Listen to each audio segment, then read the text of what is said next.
Okay, so number 19 on your mountain math is doing a fraction of a whole number. So there's a couple ways you can do this. This is yesterday's problem, so you probably saw me work through this, but I want to show you the two different ways, because I think when I did the video before, I only showed you the one way. So if I want to know what 2/3 of 18 is, you can either take 18 and divide it 3 ways, which this is how we did it yesterday. So we did 18 divided by 3 gives us 6. And so that would be 1/3. So 1/3 of 18 is 6. So if I want to know what 2/3 of 18 is, then that means I would take my 6 and then another 6 and I add them and I get 12.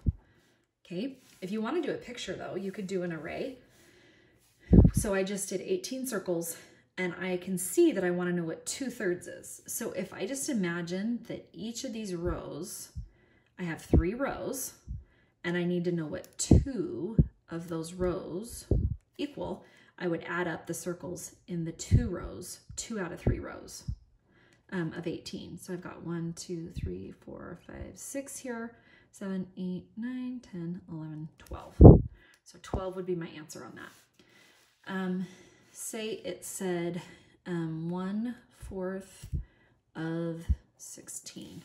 Okay, that's saying I want to know what, if I take 16 and I divide it 4 ways, how many do I get? This is 1 out of 4 sections. Okay, so if you're going to do that, you know that you're going to get that. So 1/4 of 16 is 4. If I were going to do it with a picture, I would have my picture like this. And I would say, oh, okay, I can see 4 different rows here. And one of those rows would be 1/4. So it would be 1, 2, 3, 4. Okay, if it said 3/4 of 16, you could still divide it by 4, but you would have to remember that I need this 3 times to get my total. Okay, if you were going to do this picture, this would be 1/4, this would be another 1/4, and this would be another 1/4. So all 3 of these added up would be 4, 8, and 12.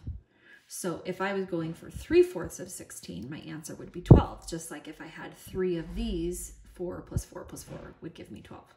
So that's for number 19 on your mountain math.